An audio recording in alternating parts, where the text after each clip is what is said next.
if I actually published this book, if I published this story, if this story ever goes out there, then I know that posting this video where I started writing it was the right thing to do. What up, book lovers, authors, those who like watching my content or are new to my content? I am here today with a writing vlog.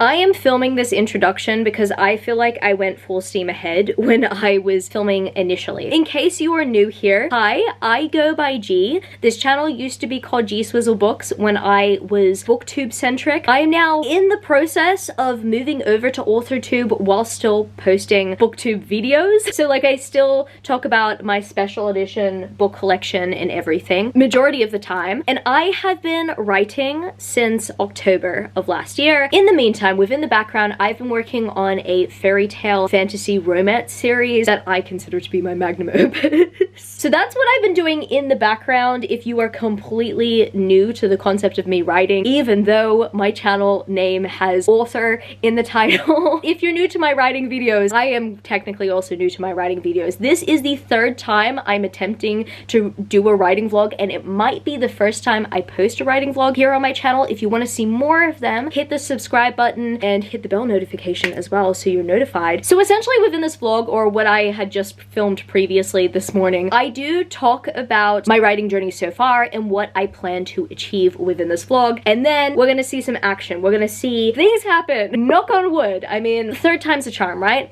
Third time's a charm. Now, something I personally have to address before we proceed. Yeah, some of you guys might be looking at the runtime of this video and you're like, what? Okay. We wanted you to post writing content, but we didn't want you to post this monstrosity. And look, to that I say that I was not planning to create this monstrosity, but as I was going through all the footage, I thought that this would be a perfect time capsule moment for when the time comes that I actually publish this book. I do want to publish this book one day, maybe, or I want to probably publish what this book evolves into. And so I figured that with the documentation of the process and how much footage I had, I just decided, you know what? I'm going to post it. I did not post at all. There were things that I did cut out. I promise that I tried. So if you didn't happen to know, this is the second time I am participating in A.K. Mulford's writing challenge, the 3-day 30K word quest. So this is my map from last time, and I ended up completing 15K. Now that is really good considering all 3 days were weekdays. One of them being a working day, the other two I was sick. And yes, that was really bad. So I actually initially attempted to film that entire process. In fact, I did.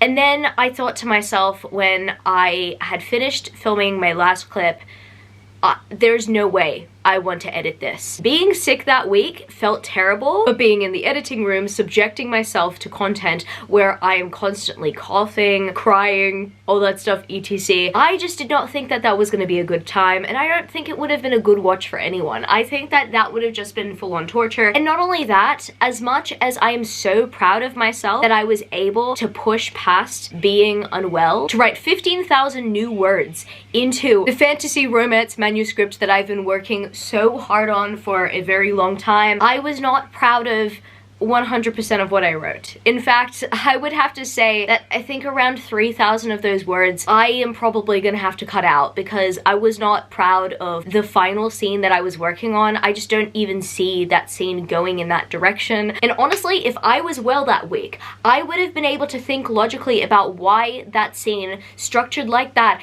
would not work. But the interesting thing about that experience is that it also reminded me, slash taught me, well, really reminded me, that I have actually never been great at sticking to my outline. In fact, that writing experience also had me thinking that I didn't actually outline my story properly. See, here's the thing. When I wrote my first draft of my fantasy romance series that I started writing October of last year, I wrote that first draft between October and the end of December. I pantsed a lot during that period, and since February of this year, I've been going back and rewriting majority, like around 75% of the first draft that I wrote. I've actually like taken it, I've restructured it and everything, but I've come to realize that that series is also my magnum opus. It is not a series that I want to rush, and after the writing challenge, this was so hard for me. Oh my goodness, I got very emotional about it. I realized that I think it was wise to take a break from it. So for the last month, I have not worked on that project, and it has been so sad for me because I love those characters so much. I think about those characters every single day. That series means so much to me. But what I wanted to do with this writing challenge is to still kind of shelve that series, still keep it there for when I'm ready to go back to it. I just think after the last writing challenge, I just kind of burnt myself out trying to make something work whilst I was sick, and that just didn't work. So what I'm doing this time, if you're wondering what I, as a writer, have been doing for the last month, I have been learning, researching, and teaching myself to create a proper outline and to stick with the outline for a full month before I go into this writing challenge. And so I came up with a new story idea, new story concept. It actually takes place within the same world, but it is quite different because the series that I've been working on is very fae-centric, and eventually one of my future series is going to be vampire-centric, but I decided that I wanted to do some sort of vampire standalone that takes place within a territory that I don't really get to explore in my first main series to begin with. In fact, there are 3 central territories that we do focus on in that series, and this territory has nothing to do with them. One of these territories is mentioned. In fact, there might be a lore drop here or there in this world. Essentially, I have been plotting out a gothic vampire romance standalone. And in addition to that story idea, I do have a kind of companion story idea that is also a vampiric gothic romance as well. And I've been feeling really passionately about that one. I still have not outlined that one yet, but I am kind of excited for it. A big reason why I wanted to do this, why I wanted to I didn't want to shelve my main project because my main project means a lot to me. But why I thought that was the best option is because at the end of the day, that fantasy romance series is going to take a while to work on regardless of the work that I am putting in now or the work that I'm going to be putting in later. It's still going to take a while to work on. I personally plan for heaps of external help with that one in terms of like editorial work and everything. I just think that that book series, that very highly political but also highly romantic book series that has so much more world building and is very political and huge in scope. It is a big scope series, right? It's something that I can see being worked on by multiple parties because of how big in scope it is, whereas this story is a smaller scope story. It's a very self-contained story. I honestly did not want a bigger project to stop me from trying new things, especially when I could be starting off small and then working my way up from there. I don't know, honestly. Potentially this book could be published before the series that's bigger in scope. When I'm talking about the series that's bigger in scope, the WIP that I've been working on since October of last year, it is a Sleeping Beauty reimagining that I'm really passionate about. It deals with very heavy topics that are very near and dear to my heart, such as religion and race. And there are times where I do cry a lot thinking about it because I deeply connect to that story. Whereas with this gothic vampiric standalone that we've got going on here, yes, the stakes are high, and yes, I do have an attachment to it, but my attachment and the scale of it is lower. Am I excited about it? Yes, I'm so excited about trying this out because I finally tried a method out that a bunch of writers here on the bookternet have absolutely adored since this booktuber, yes, one of my favorite booktubers of all time. In fact, I'd have to say they were my first favorite booktuber when I first started watching them. I got sucked into all of their videos when I first joined this community. Yes, I'm talking about Catty-tastic's, Cat O'Keefe's, 27 chapter method. A month ago, I decided I'm finally going to look into this. I was watching another author tuber. At the top of my head, as I'm filming this right now, I don't remember their name. Hello from the editing room. So according to my YouTube history, the author tuber that I refer to in this section is Natalia Lee. And I just want to say quickly that this video is so good, or at least this method is so good. It really helped me so much, and I think that everybody who is considering writing a romance novel at any point needs to check it out. I'm going to put their video in the description because their video is what inspired me to try this out. But essentially, they were talking about how they use this 27 chapter method to plot out all of their romance novels. And they're also a romance author who has published a few times, right? And I just feel like if I had a certain structure like that, if I was able to apply myself to something like this,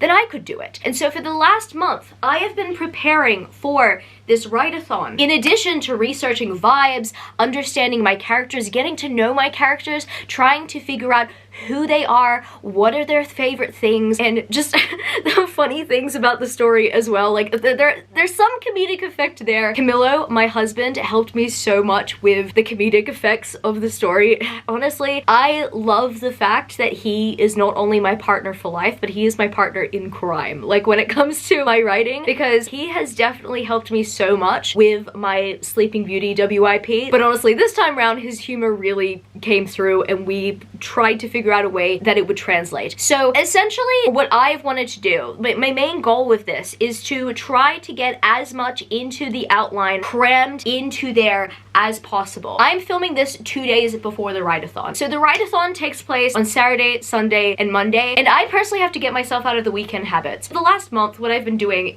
usually in the morning, on a weekend morning, if I was working on my Sleeping Beauty WIP, I'd be sitting at my desk and I would be cracking at the page, like just figuring things out and just restructuring my story and everything. For the last month, I've just been chilling on my bed and writing different plot threads for this outline. I've changed my methods completely, but I'm back to using my desk on the weekend, baby. I'm back to it. Now, on Monday, I have taken work off because I really just want to give this my all. So this is not a revision, this is a first draft, and I want to write as much as possible. So, in this writing challenge, yes, it is a 3-day 30K challenge. So if you want to go full send, you can go full send, but there are challenges here. I initially challenged myself the first time I did this to do the Scribe's Quest, which was 9K. That was when I thought that I was going to be working the entire time, but because I was really unwell, pretty much I accommodated to myself where I would spend a lot of the morning writing and then the rest of the day napping. And so that is how I got to the Mage's Mission. But I either want to get to the Hero's Gauntlet, which means that I would write 7K a day, or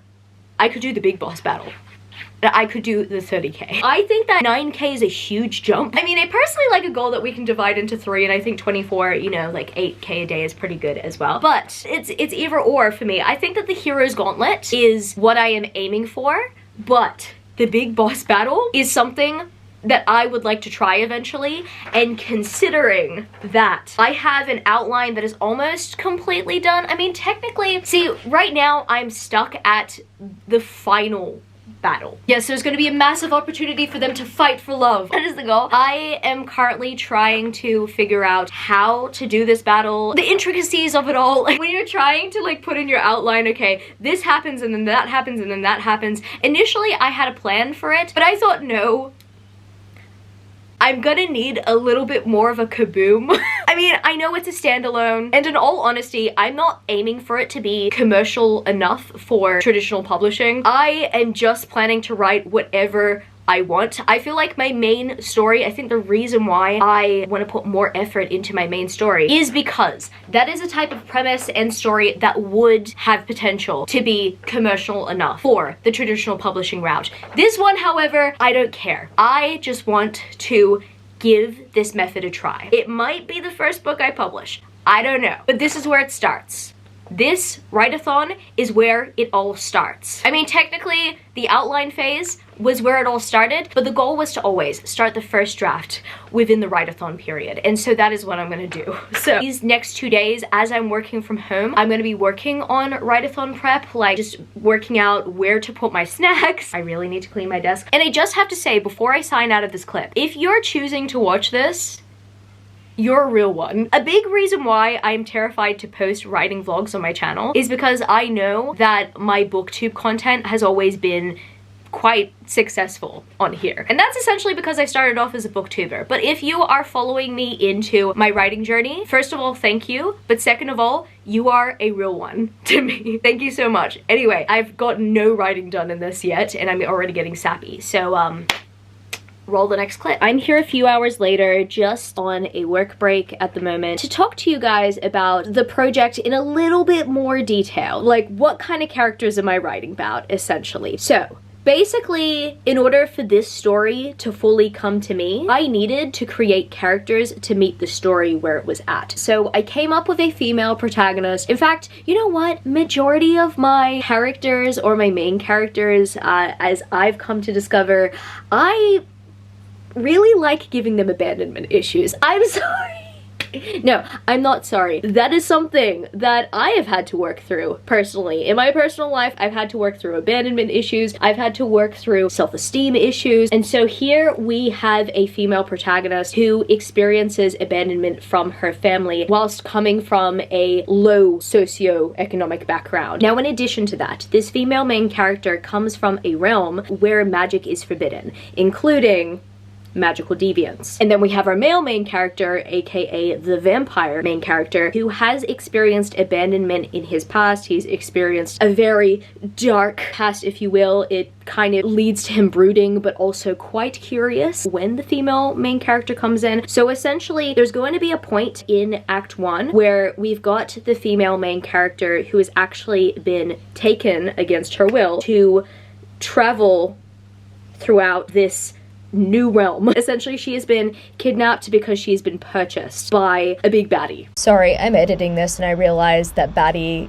also has a good connotation. No, when I say big baddie, I mean genuinely terrible person. And then in the middle of the shipment going through, it gets interrupted by our male main character, who does not know what is going on, except for the fact that the traders have trespassed on his territory. So he basically asserts his dominance and he's like, no way, you're not gonna trespass on my territory in order to get to whoever you're getting to. And honestly, it's fair game at this point. They trespassed on his property. I think there's gonna be a spoken rule, but it's kind of like a sign of respect within the Evermere Kingdom realm that you don't trespass on people's properties regardless of how much snow is going. And I guess an attack is also justified because these are bad people that are treading on his land as well. He essentially goes in for an attack and then he locks eyes with female main character, and from there things are meant to ensue. So that is essentially their meeting point. It's not perfect yet. I'm still working out the ins and outs. I mean, technically I have not actually drafted it. I have outlined it to say that there are certain rules, unspoken rules, and these guys messed up, but also I'm pretty sure that any reader who is kind of already rooting for the two main characters to see the traders in trouble, there are also going to be so many other plot points. Like, this is just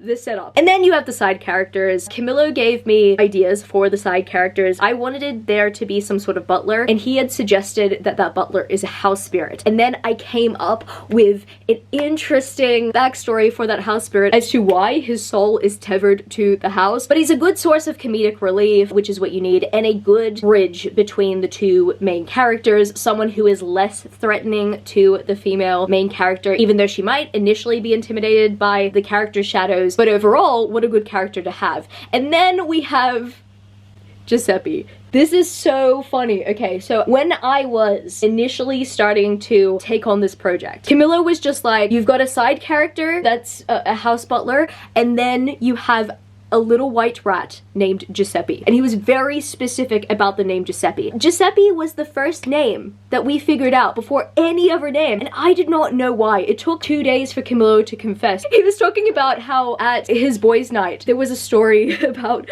how one of our friends went to the vet and they had overheard a granny going to the front, and she's just like, I'm here to check in on my little boy Giuseppe. And from that point, Camillo was absolutely obsessed with the idea of having a pet named Giuseppe. I didn't even know about this. I had created an entire story around Giuseppe before knowing why Camilla was so hyperfixated on the idea of having a little pet with this name. So essentially Giuseppe is there as like a little comic relief as well. Giuseppe does not speak human, but he is essentially Hector's little pet companion as well that he has going around. Because sometimes, you know, my male main character is brooding and he's just wanting to focus on his work. Oh, by the way, he's a count. Like, he essentially is a very higher up individual, upper class in this society, and I like that polarity between someone who is lower class and someone who is upper class, and kind of how they both have abandonment stories but in different ways. So I'm very much looking forward to explore that. But there are times where he just wants to be alone, and so you've got Hector, who has Giuseppe as his companion prior to the female main character making her way into the story. I don't want to spoil the rest of the story, so maybe I might mention like little snippets here or there as I continue to go throughout the vlog, but that is essentially the gist of this story that I'm writing. I honestly think one of the toughest things about this process has been trying to find a name for the book. See, the thing is, with my romantasy, that one had a very basic name to start off with. I'm gonna say the name because it's no longer the name of the book. It was Of Stars and Dreams. That was the initial working title of the book, and then it went from that to something that's much more specific to the actual story. Like, I feel like Of Stars and Dreams was very broad. And then, all of a sudden, my new title, which I don't feel comfortable revealing yet, only because I want to make a big deal of it when I finally do a title reveal for that book, and I also want to at least have the project underway, like, in a better state before I do reveal that title. But I'm so proud of that title because it came to me as I was trying to find the title, and I was like, oh, I'm trying too hard. And then I was brushing my teeth, not even thinking about it, and then boom, it hit me. And I had to write it down immediately, and I became absolutely obsessed with it. No title generator could help me figure that out. I figured it out on my own. It just came to me. And I'm just hoping that at some point of this process, the same thing will happen. Like, I have asked different title generators to give me a title for this book, and none of them feel right. I don't know. It might have the most basic, broad title, or it might have something specific. Now, with the Sleeping Beauty reimagining that I've been working on, I just felt like the best thing for that project was to have a title stand out,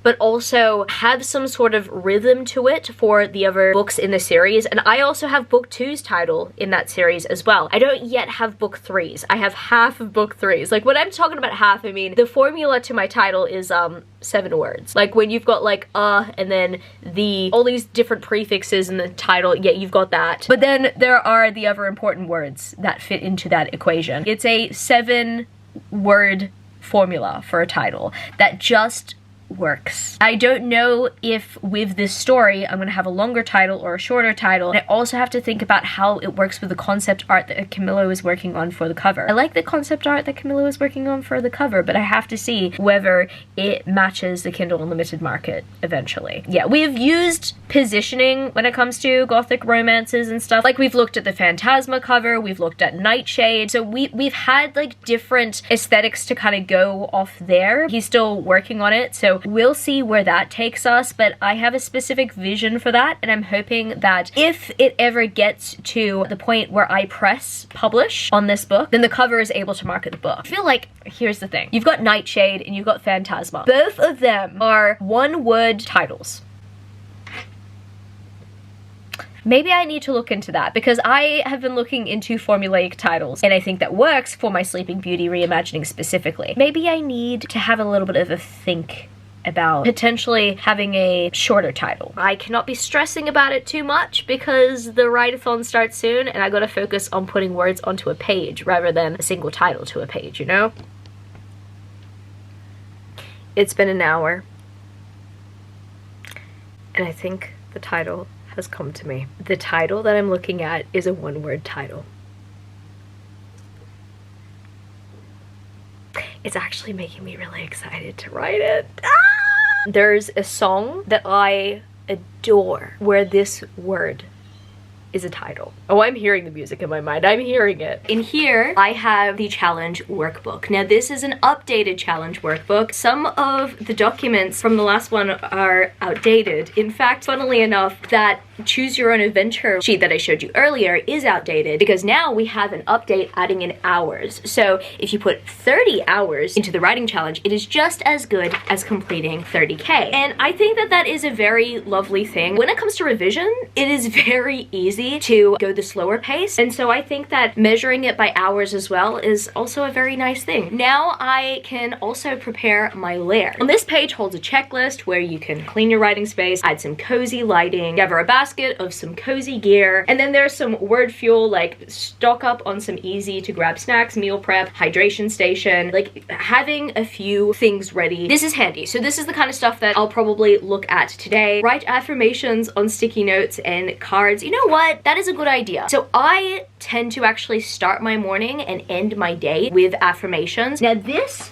I truly believe, is what got me through the last writing challenge when I was sick. Because for 2 weeks before then, and I have kept up with this practice ever since, I have been writing I am affirmations. So every morning, soon after I wake up, and every night before I go to bed, because your subconscious mind is the most impressionable around there, or whenever I am feeling panicked or stressed out and stuff, this is a good anxiety activity, by the way, I start writing I am affirmations. And even if I am not the person in my current reality that I aspire to be, I embody that personality by saying like, I am this, I am that. Even if I'm anxious, I write down that I'm confident, that I'm sure, that I'm certain, that I'm safe, that I am whole, like all those different things, like that I am a winner and stuff. That is what I do every single day. And that helps me with my drive. It definitely helped me with my drive in the last write-a-thon. I honestly reckon that I would not have persisted in that write-a-thon whilst being sick if I did not work on my subconscious mind beforehand. So this is something that I do. It's a practice that I've implemented in my everyday life. There are no breaks from it. Every once in a while, maybe I might forget. Like I actually did forget to do it this morning. But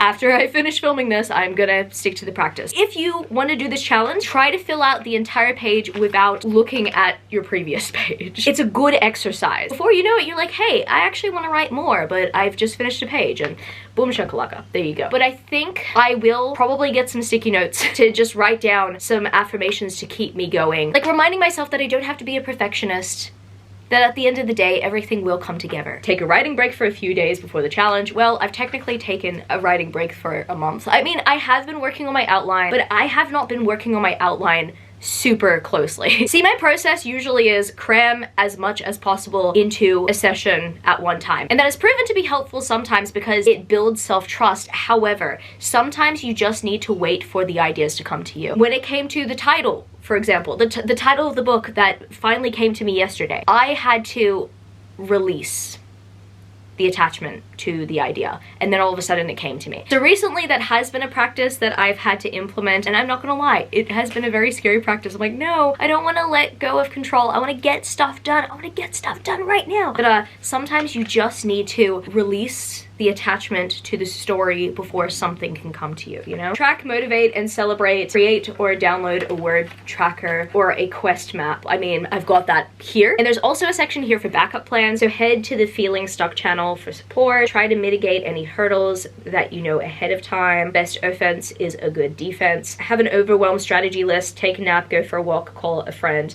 Call Camillo, probably. I love this quote at the bottom of the page because this is exactly what Camillo said to me today. I feel like it's a subconscious manifestation. There are no losers in this challenge, whether you hit 1K or 30K. If you still put the time and effort in, then you're a champion. Thanks, AK. I really needed that. Then you can do a daily check-in as well, like how you felt, how the weather was, the things that helped you write today, your biggest hurdles, the patterns you're noticing, etc. And then the champion's code, no negative self-talk, no editing. Oh, no editing! No doom scrolling. This is essential. I think I left my phone in my room, but in order to get focused on this challenge, what I've done for the last week is change my iPhone screen to grayscale, and that has seriously revolutionized my life. Last week, I was addicted to doom scrolling. I've been following Love Island season 7. When it comes to that season, I was so chronically online this month. Like, so I was acting unemployed this last month. Last week I was like really tearing up. I'm like, why? Like, I cannot stop going on my phone. And then this time last week, I watched a YouTube video about how to minimize your screen time, and then it clicked, like I clocked it. Grayscale. That has helped me not want to look at my phone. No time wasting and no self-sabotage, no neglecting your body, like stay hydrated, make sure you sleep and stuff. Stop comparing yourself to others. Morning time as well. So I'm planning to wake up at around 5:30. I always wake up at 5:30 on a weekday because I already have that habit. It's gonna work for me. Camillo might want me to make breakfast, and the reason why I say that is because on weekends I make manouche. Essentially, when I describe it to people, it's a Lebanese pizza with za'atar. I make it better than him.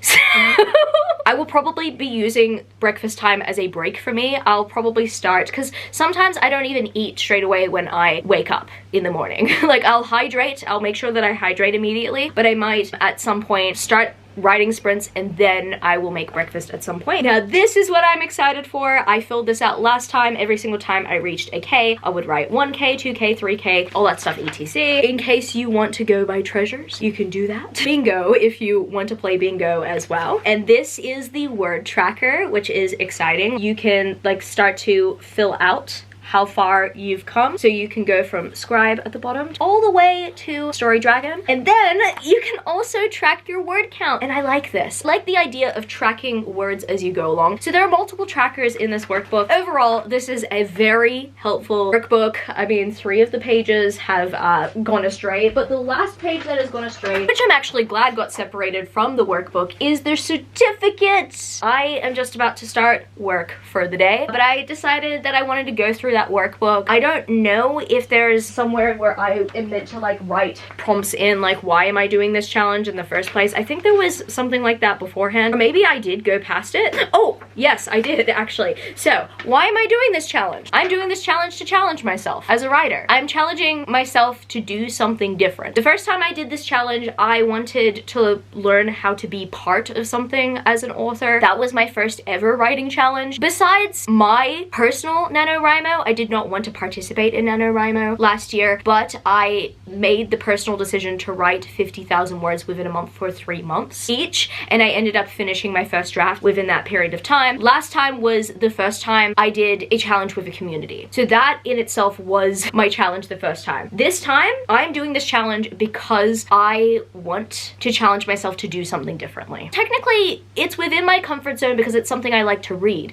but it's outside of my comfort zone because for the first time I'm writing a standalone, and the pacing of a standalone is different from a first book in a series. And finally, I'm doing this challenge to prove to myself that I can do new things on a whim. At the end of the day, I'm proving that I can write anything. This morning, I actually woke up quite nervous about it, then Camillo said there are no losers. And then reading in here affirmed that for me. Whether you hit 1K or 30K, we're all winners. But throughout the day, I'm going to be preparing the space as much as I possibly can for the writing challenge. Hello. I think I'm just filming a bunch of segments about the challenge prep because I know that I'm not really going to be able to talk about it much during the challenge. Obviously, if I want to stay locked in, I'm going to stay locked in. But I've got some snacks that I'm going to keep around me. So I've got like 2 savory options here. I love these mushroom chips.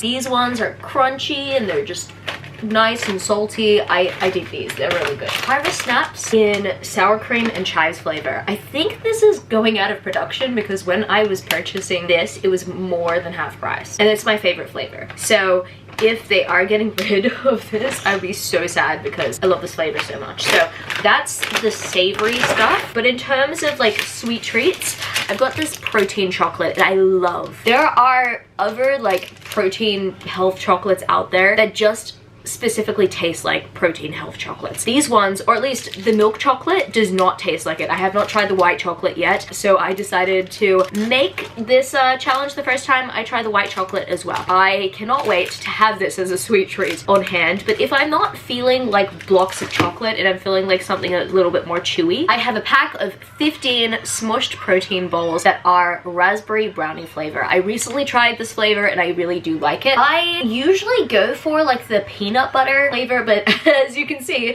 this one was on quick sale. The recommended retail price for this usually is $7.50 Australian, but it's been reduced to $5. So I thought, okay, well, this is the perfect time to take advantage of this. And I love that we've got like all natural ingredients on the back here. Now, in terms of the beverages, I usually drink these two beverages every day. I have an electrolyte beverage. Both of these are sports drinks, but I drink this especially during winter time because sometimes I'm just really dehydrated. For some reason, I get dehydrated very easily, and so I have to take electrolytes every single day. I personally have 1 or 2 cups of this every single day. If I am not feeling well, if I'm sick, I will stock up on electrolytes. Like, it's no joke. I forgot to bring in the Barocca, but yes, I'm also planning to drink Barocca. Last writing challenge, I was relying on Barocca like it was water. And then this is my source of caffeine. I don't drink coffee. I personally don't. I don't love the taste of coffee. I think eventually, when I am somewhat older, I will drink coffee. But yeah, I use pre-workout as my source of caffeine. I usually have my first serving in the morning. In fact, I actually start off the morning with electrolytes, and then I move on to my caffeine, and I'm just like, why am I so tired? Oh yeah, it's because I have not had my caffeine yet. And then I have the second serving at around 2 p.m. to 3 p.m. You know, when people are usually like, ugh. That's usually when I have my lunch break on a regular work day. They like to call it 3:30itis here. Is it 2:30itis or 3:30itis? That was an advertisement for a soup commercial here in Australia, and you know, it's something I highly resonate with. So these two are actually essential. Now, what's not essential, and what's more of a treat, is these new flavored sachets that I've started getting off of Amazon, because what I used to do is I used to get the Starburst cherry flavored drink sachets and enjoy them with every once in a while. I mean, I have not had this with... No, I've had it once. I think I've had it once, and that's it. This right here is just an every once in a while treat. I mean, it's a good replacement if you're not gonna want to drink regular water. I am drinking regular water, by the way. I'm gonna make sure that I drink at least 2 or 3 of those massive Stanley tumblers a day, which is what I do every day anyway. But in terms of this challenge, if I want something at my desk to kind of just reward myself to keep going and to not get up, I'm gonna use this. We keep a bunch of these in our kitchen. I'm actually gonna be receiving another pack of 12 today. Another pack of 12 is just dispatched. This and this makes a good little fizzy drink. When it comes to this, I will only start drinking it if I'm completely hydrated. Yes, of course, it's still Challenge Eve. Big part of Challenge Eve is to try to eliminate as many obstacles as possible. This is something that AK does mention in the manual. I also just watched a challenge prep video from AK. Basically a video of them talking about how they would prepare for a challenge like this. If you want to go check that out, please do. It was a great refresher. I thought, okay, I've got everything sorted. But then I started thinking about the clothes that I was gonna wear. This might be TMI, but sometimes when I sit down at a desk and a bra wire is pressing against my skin, you know, that does get uncomfortable. So I decided that I was going to just wear like some jumpers where I am not required to have to put on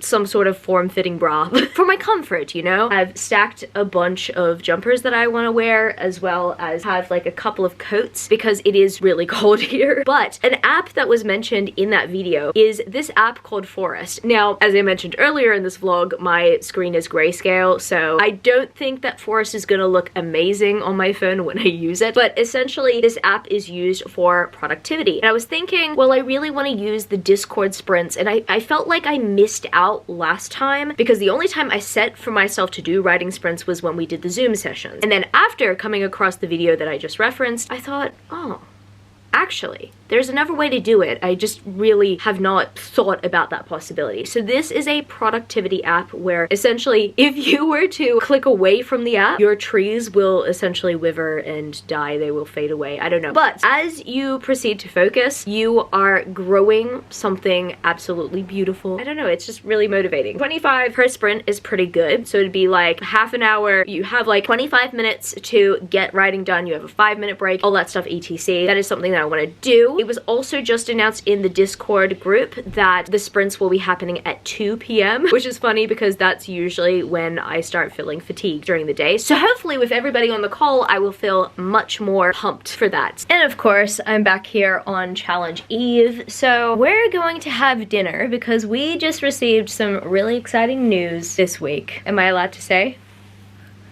No. I'm joking, yes.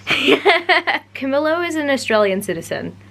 Like, officially. It feels weird because we can't properly celebrate this weekend because of the writer's-on. It just came out of nowhere, so we're going to have a good night beforehand. It's gonna be so much fun. Congratulations. Look at him. Look at this Australian. He's true blue. You can't say that on my channel. It's socially acceptable here, but you cannot say that on my channel or else I'm getting demonetized.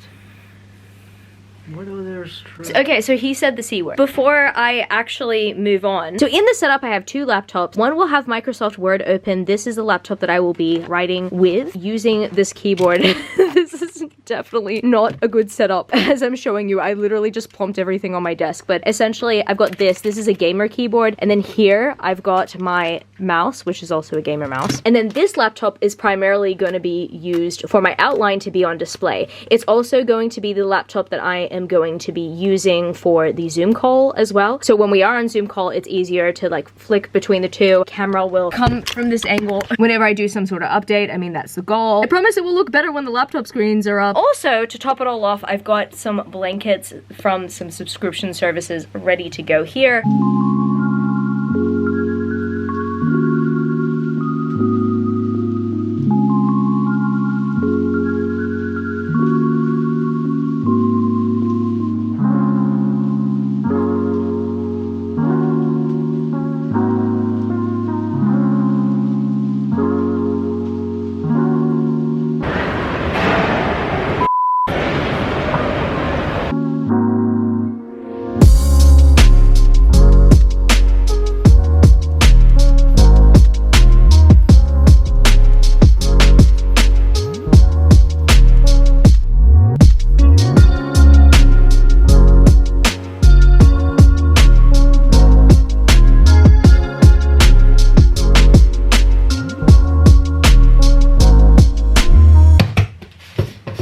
So we're back in this area of the kitchen. It is the next day. It is the day that I start the challenge. My alarm went off at 5:30. I woke up at 5:30. Did I have a good sleep? Not really. I wrote this down on my hand yesterday to remind myself that I am a winner. Now, it's not necessarily that I am afraid. That's not the case. I just have my mind preoccupied at the moment, like in the best way possible, but at the same time, not helpful for this challenge. So pretty much yesterday, I received exciting news. It's been a big week. Camillo got his citizenship. That's exciting. I finally got to share that with my family, sending them all a mass text and everything. I think we'll celebrate more when we get to Father's Day. But yesterday, I found out, and I know this is probably going to sound very like little to some of you, but it's a big deal for me because this is the first time it's ever happened. My brother just launched his relationship, like my little brother, my only brother, and I don't ever think I recall him having a girlfriend. I'm not talking about in this case, but like ever. That's a huge deal. I'm like, what? No way. For the last maybe 5 years, the family dynamic has always been the rest of the siblings and then Camilla, right? But it's definitely exciting to invite someone new into the family. Oh boy, I really need to go to the bathroom. Note to self, before a future write-a-thon, don't eat Mexican food, specifically a burrito, the day before. I think what makes it even more exciting, I'm personally more excited and Camilo was definitely excited. My brother launched his relationship by calling her mi amor, and then it instantly hit us. There is another person of Latin American culture that is joining. I might be getting ahead of myself, but overall, I just had very positive feelings about that. I have not really gotten my mind off of how exciting that is, and I really need to shift gears because my story is about two tragic characters who go through a lot, who grieve a lot. And don't get me wrong, I'm still passionate about writing the story. It's just, you know, I have to get back to that place of sadness and sorrow. I did have to make it clear to my older sister just then that I will not be online for 3 days because she was getting me to see meme page because I sent my family a very funny screenshot of Camilo's grandmother congratulating him about the citizenship and her responding with a gif that in English says football. Like, football. which honestly made me laugh so much. I had to share my family, specifically my dad, because that's how I feel like he would respond, because football was the most exciting thing for him too. All the exciting things aside, I need to detach from that. I really need to attach to my characters. So then after that, I'm probably going to look at my Pinterest board and then listen to some music, and I want to get started on writing at 6:30. Let's see how we go. That rain in the background is perfect ambiance. Okay, so it is 6:30, which means it's time to start. I can do this. You are a winner. You are a winner. I am braver than my inner critic. Oh, those affirmations. I'm gonna need them. I got this. Let's plant. So I've just finished a 25-minute sprint. Now, usually I am good at writing around 500 words when I'm really into flow. I did have to kind of like delete and restart some sentences because, I mean, I'm starting a book and I feel like, oh, well, I need to write a captivating sentence to start the book off with. And so I'm writing this prologue from the perspective of my protagonist when she's a young girl, because this is essentially a tragedy happens in the family that sets up the story. Young girl playing a piano, and I'm trying to figure out what the best wording for that is, because there are so many possibilities for what you could write whilst you're playing the piano. Now, the trick about this is that I do not know how to play the piano. I tried to learn when I was younger, but the protagonist of this novel is very musically inclined. I am musically inclined because I grew up in a musical family. My strength growing up was definitely more so vocals and dancing, and my other siblings, they focused on musical instruments. Like my brother, I'd say he's a professional guitarist at this point because he started playing when he was 6 and he's been playing ever since, and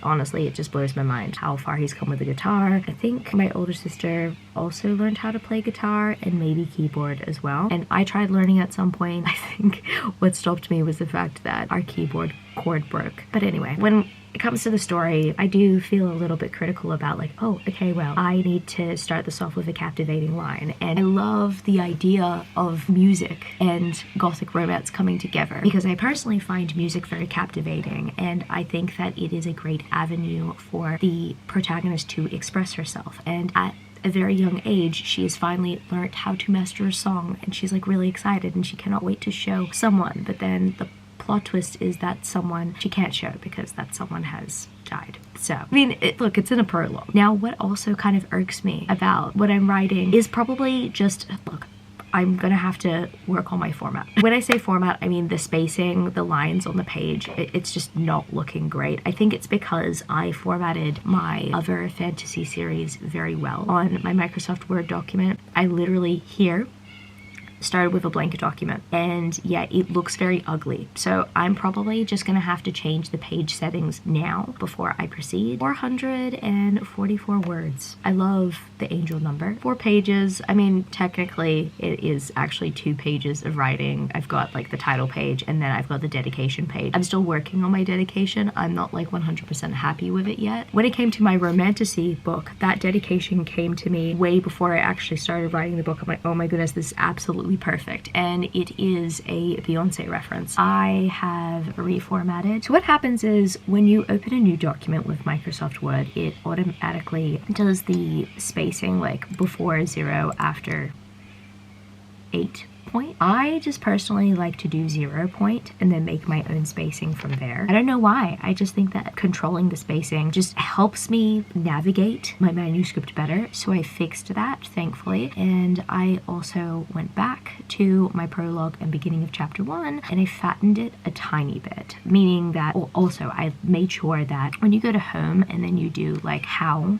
the text sits on the page, I realized that it was just the regular, I don't know how to describe it, but now I have the text sitting on the page from like one end to the other for the most part. It just looks so much prettier. I don't know why that helps me write quicker, and I think it's because it makes me feel less self-critical. Now, I personally reckon establishing this as soon as possible when you are starting to write something does help. I mean, you know, like anything that makes you feel less self-critical and makes you feel more like a writer. I mean, the first time I did a first draft, I wrote everything in Comic Sans because that helps me feel less self-critical. That's a psychological proven thing. And I was considering doing the same thing for this, but I'm sticking to Cambria. Cambria is my favorite font to write in. I find that that in revisions. I don't know why. Cambria, whenever I write with it, I just feel powerful. So I've stuck with Cambria, font size 11 at the moment. And of course, as I've just mentioned, I've just made sure that the paragraphs go from one side to the other and that there are 0 points in my after section of paragraph spacing because I want to keep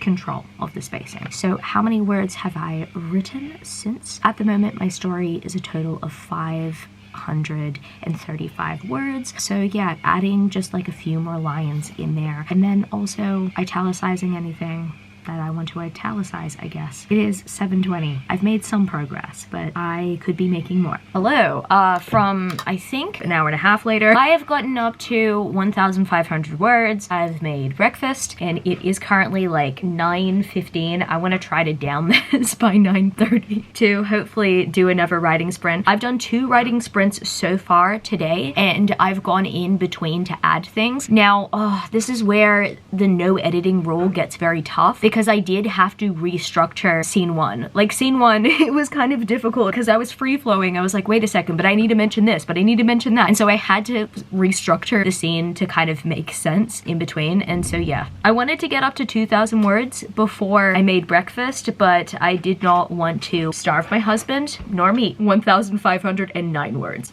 to be specific.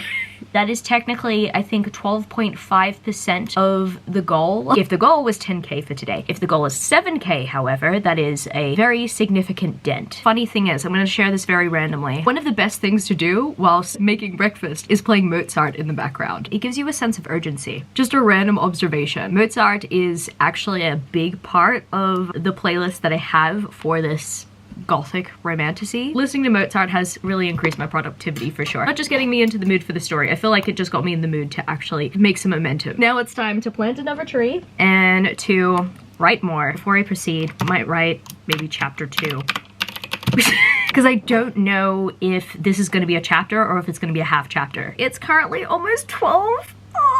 Now, I prevented myself from doing another sprint immediately after I did the last sprint that I left off on. And the reason why I did was because I wanted time to say goodbye to Camillo for the day, and then turns out that he was leaving. Well, you don't know a definite time, but then you have like a sprint going on. I assumed that I could not pause the sprint, so I decided not to do a sprint and just like write slowly, and that did affect my pacing a little bit. But I picked up the pace. I was starting to feel a little fatigued, and that's probably because the sleep wasn't amazing yesterday night. But either way, I'm either 1/2 of the way through this challenge, or I am 1/3 of the way through this challenge, depending on what I decide my word count goal is going to be. I reached 3,500 words. I am on chapter 3. If we're going by the 27 chapter outline, I think I'm going to combine chapter 3 and chapter 4. Chapter 3 is essentially built up to chapter 4. I'm having a little snack before I proceed. I've got just a little over 2 hours before Zoom sprints,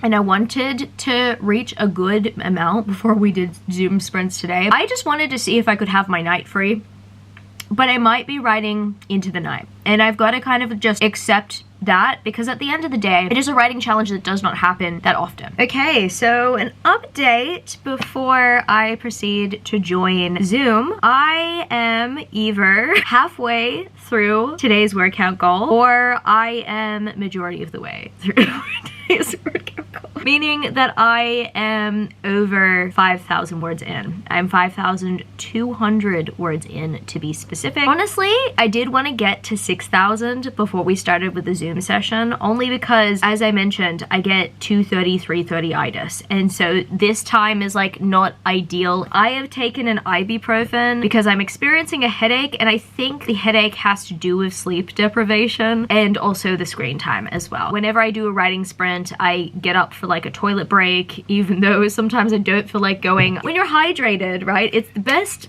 thing to kind of go when you can, because when you're doing a sprint, you're like, no, I don't want to do it. Probably TMI, but that's just my logic. You know what? Even though this morning I felt like I was really slow in trying to get through the first part, fast drafting is very interesting because I'm making a lot of headway with this. Like, I'm already into chapter 4. This is an incredible method. I'm gonna join Zoom in a couple minutes, and hopefully fingers crossed, I will get to 7,000 by the end of sprints. I'm starting to average at around 400 to 500 every single time I do a 25-minute writing sprint. So that is good. What stops that is my hesitation, but also me removing words, me adding words and stuff. I just have a bad habit of that.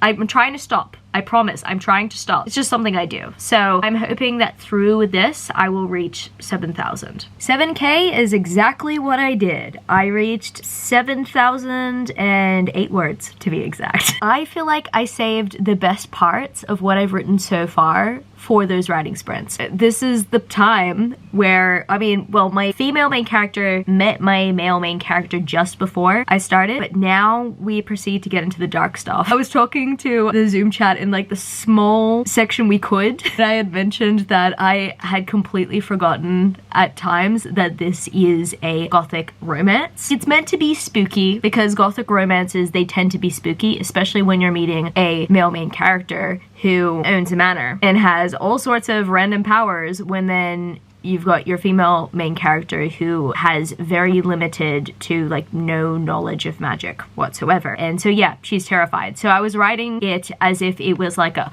spooky, spooky, spooky scene. But then I think in my third sprint, I had to remember it's about the yearning.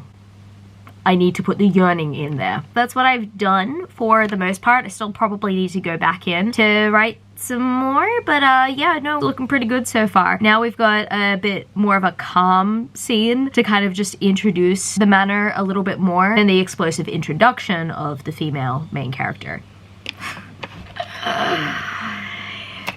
It's 8:12 and I only just reached 10K. So what I would do differently is between sprints, so after our amazing writing sprint sessions in Zoom, I decided to go back and add things into previous chapters, and I know that that is not the best way to go through a draft period. I have a bad habit of doing it, and now I kind of completely understand why you should not be doing it during a draft period. Doing so could burn you out. In this write-a-thon specifically, the main goal is to get as many words out in as little time as possible if you are doing a first draft. I guess that was my downfall. I do think that a few things set me back today in terms of time management. Firstly, waking up not being in the right headspace, waking up tired, feeling tired for half the day and then feeling very energized. Like I feel quite energized now, but I am kind of over it at this point. And that's because I did spend some time working within the middle and I was trying to push things out. And I'm not gonna lie, the last scene that I wrote definitely made me laugh. Like, it was a very funny comic relief scene where my male main character and Hector, the house spirit, are arguing about, okay, well, who's gonna talk to the female main character? Some good references and stuff. There are things that I have missed out on adding within this first draft, and I do have to accept that. I do feel like sometimes I'm like, oh, well, no, I should have added that when I was fast drafting. I should have added that when I was doing my writing sprint. I just have to kind of accept the fact that fast drafting means that you're gonna miss certain things, and unless adding it will help you for a future scene within your fast draft period, like I think that going back and adding some yearning into one of the initial scenes with my male main character really did help, but then going back and then adding more after that fact, it's like unnecessary things. I get in the habit of also editing the typos as well. That definitely led me to having to sit here for longer. This is an experiment in living and learning. I forgot to clock the fact that I am 10,117 words in. So like I do have 117 words a head start for the rest of the week, which is great. So I'm going to get up and I'm going to be back here tomorrow morning really early. I'm hoping that tomorrow I have better time management so I can finish this much earlier. So my daily check-in for day one, the first day of the write-a-thon. Honestly, I'm really happy that I actually took notes for these because some of it I am completely blanking out on. I do really need to watch the vlog footage back in its entirety to remember everything, but let's see what I can remember based on what I wrote. What I like about this is that we've got emojis here for how we felt and how the weather was. And you're gonna see that the weather was quite consistent, and how I felt like was somewhat consistent. I put like that little playful emoji because I wasn't necessarily feeling sad. I just kind of felt a little bit inconsistent. And this was actually the most challenging day say in terms of staying focused on the prize, I spent more time writing this day when I honestly could have had an extra hour or an hour and a half to myself. What I did like about the end of this day specifically is that when I had called Camillo, because Camillo was hanging out with his friends playing Warhammer that day, and they ended up doing that an hour away. They were coming back and they were driving through the rain, and he was carpooling with a friend who is one of the people that I have told that I am planning to write, and I do consider them a feedback partner as well. So I had talked to them about a scene that I improvised that day, a very comedic scene between my male main character and Hector the house spirit. He really liked it, and that's good because I needed that feedback. I'm like, okay, this was a completely improvised scene. What do you guys think about it? What do you think about the running gag here? And they really loved the running gag. Honestly, that was definitely one of my favorite moments of the write-a-thon because I was able to get feedback externally whilst also remaining in the house. So things that helped me write today: using the Forest app for the first time. The Forest app has completely changed the game for me. I still to this day use the Forest app. In fact, now whenever I write on the weekends, I use the Forest app. Each weekend day I've been writing 4,000 words. That is 8 different sprints or some writing in between. Overall, 4 hours of writing, or like a 5-hour block where I can take a proper break in between, like a breakfast break. That is what I've been doing on the weekend, and honestly really good. And I feel like I should use it more often during the week as well. Although I tend to focus on working on my channel content during the week, I think this week specifically I will be focusing on this video. I am proud of myself for writing 10K in a day. I am so proud of that because I don't think I've ever actually fully accomplished that before. At least I just never kept track of that. And the hours I felt most productive during this day were the hours of the Zoom sprint session, which is very interesting. I mean, I've mentioned this in my vlog. Usually around 2 p.m. time, that's the time that I like to settle. The time where I feel tired for the day. But I honestly reckon working with those who are trying to accomplish a similar goal, not necessarily the same word count goal, but just trying to make some sort of word count or try to get something done. We had people who were joining the Zoom session doing study sessions and writing research papers, and I honestly find that very interesting, but also great. I have not studied in a very long time, but if I did eventually, I would definitely utilize these sessions to do so as well. I just found them to be very powerful, very productive. I always know that I will get around the 2,000 word range during these sessions because we've got 4 rounds. If not, then somewhere close to that. But on this day in particular, that session was the most effective for me because, I mean, you're gonna see some of the weaknesses that I have. At least that session did not allow me to give in to those weaknesses, you know? Biggest hurdles to my workflow: revising. And I also appreciate this observation because it is so true with me working on my magnum opus Sleeping Beauty reimagining. Yeah, revising tends to be my biggest hurdle. Sometimes what I do in order to get back into the mood of the story is I tend to go back up to the beginning of the part that I'm working on. The story is a 4-part story, and I have been stuck on part 4 for the longest time. Like, when I say months, like maybe around 3 to 4 months I've been stuck on part 4. I don't know how to kind of get to the end. But like, I'm rewriting the story, so technically, because I'm rewriting the story, I should be focused on it as if it is a first draft, even though technically it is a second draft. But I'm consistently going all the way back to add things to the story, and like, that's a good thing. It's just, I think that what I started to do after this write-a-thon was go into the outline of the book that I'm currently working on, and from memory, going into my outline and then putting below those chapters revision notes: add this, take away this repetition, take away this reference, all that stuff, etc.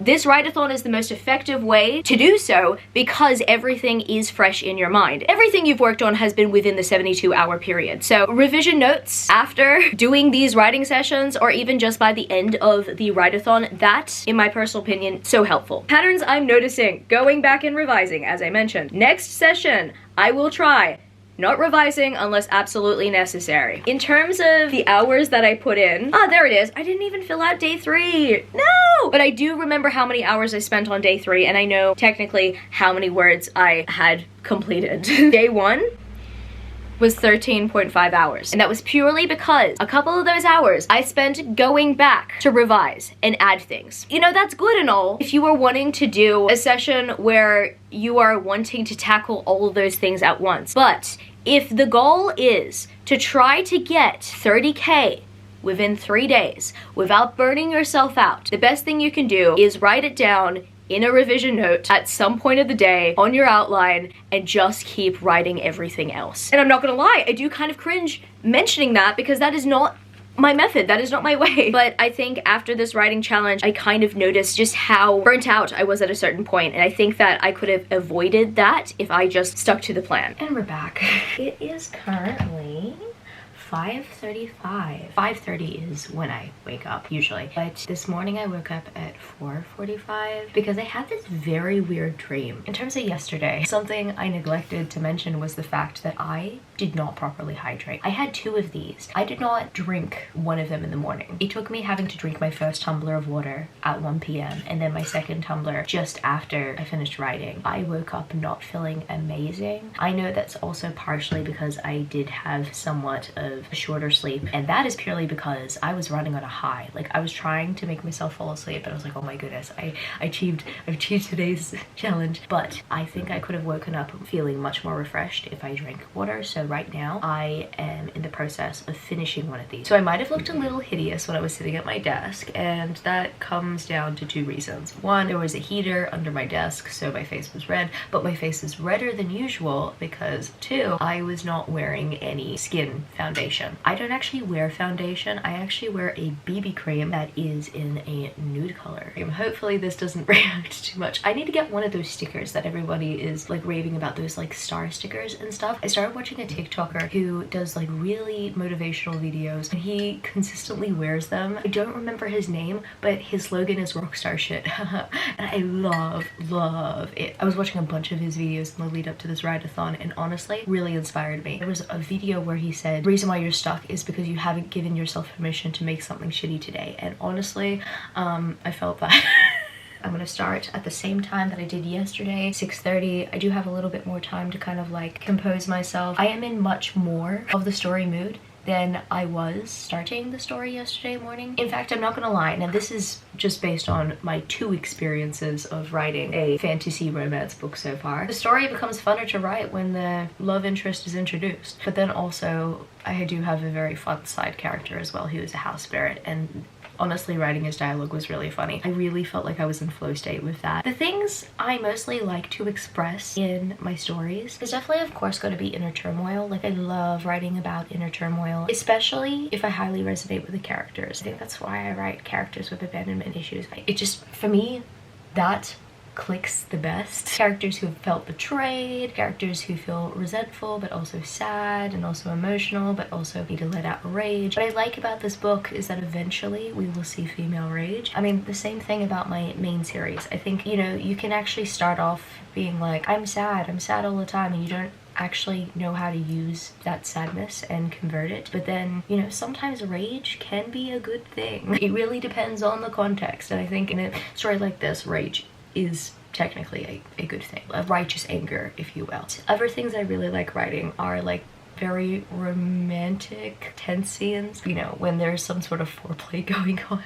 And that's what I noticed yesterday when I was writing about the introduction to my main character, and then I was like, oh wait, no, I've got to add yearning to this. And then I also like writing comedic relief scenes. I think comedic relief scenes balance out the tone very well. I know that there are a lot of authors who really focus in on 2 main characters, but I do like the idea of having side characters to be comedic relief as well. I'm not gonna lie, I honestly reckon that within romance novels specifically, comedic relief is very underrated, because a lot of people go into these romance novels to read the smut and the spice and the romantic tension, and my book is gonna have that. Like, I'm honestly so excited to get into the nitty-gritty of my romance, also like why the characters are the way they are, what are their motivations, why does the male main character withdraw, why does the female main character withdraw, what makes them them. That's what I love about romance, because romance gives you the opportunity to form great character studies.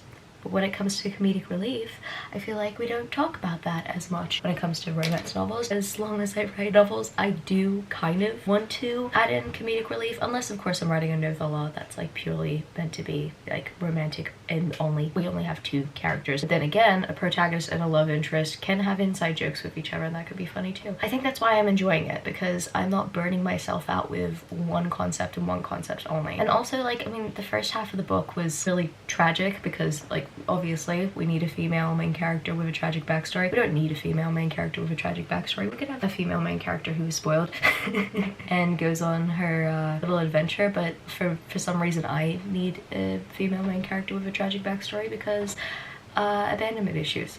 I have shared a lot. I think I'm gonna kick the day off with a sprint. And I think I'm gonna keep doing sprints today instead of just like slowing down too much. Making sure that I have breaks, obviously, but like if I'm writing, I'm not gonna spend an hour trying to revise something like I did yesterday. All right, so you know what? I was right. I was totally right about just focusing on sprinting because right now it is breakfast time and I achieved 2,500 words. That means that I'm a quarter of the way through.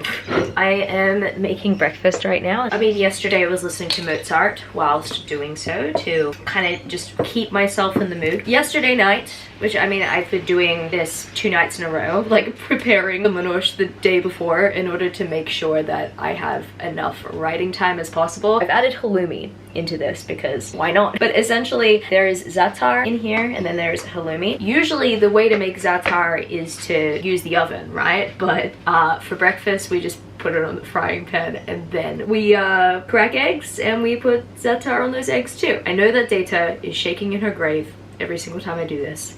I know it's haram, but it's a fun breakfast food to have. I feel like I need to mention, I might have hit a roadblock with the last thing that I wrote. I mean, I might just move on to the next scene. I was kind of stuck on this last sentence because sometimes you think you know your characters and how they would respond to certain situations, right? And in this case, I want the protagonist to still kind of have reservations and a bit of fear when it comes to the male main character because he's actually been treating her pretty well, all things considered.